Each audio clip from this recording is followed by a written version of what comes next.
taking a jump back to more classic roots, today I wanted to take a look at the 1955 film It Came From Beneath the Sea. I would say more of a sci-fi type film. It's implied within the film that the creature who later does go on a rampage was the product of radiation. So the beginning of the film opens up with a submarine being detained or attacked, I guess you could say.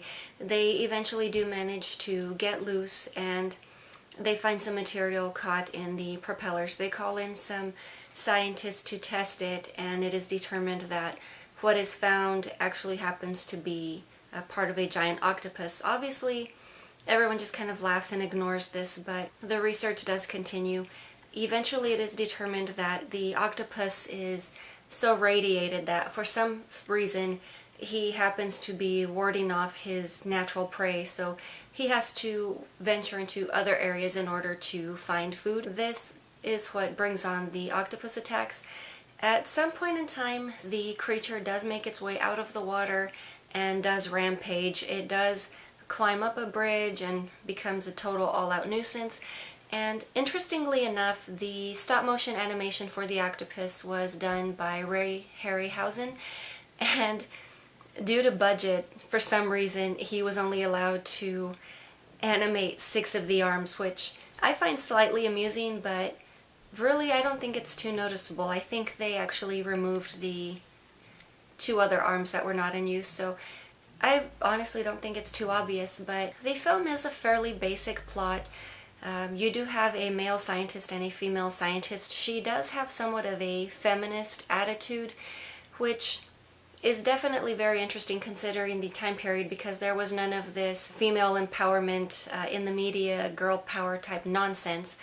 And she's definitely making it known that she's not going to be pushed into the kitchen. She knows where her place is. She's going to do her work, and she's not going to let some man tell her what to do, which I think is very interesting, and I definitely love the way that that character was written. She's extremely intelligent and does not put up with anyone's nonsense. She also happens to be the love interest of one of the military men. The subplot is fairly irrelevant to the film. It is a very basic plot. The creature obviously is eventually dispatched. I would say it's shot in the eye, and at some point in time it is attacking a submarine, which is later, I guess you could say, exploded due to a torpedo. So that is the end of poor Mr. Octopus. But also due to budgeting, the portions of the submarine actually were filmed inside of an actual submarine, which is not a set or any type of recreation, so I definitely found that extremely interesting as well. The story itself I found a bit flat and dull. I do realize it is a classic film, and I did give it a chance. I watched it a second time, and it just really didn't catch my interest.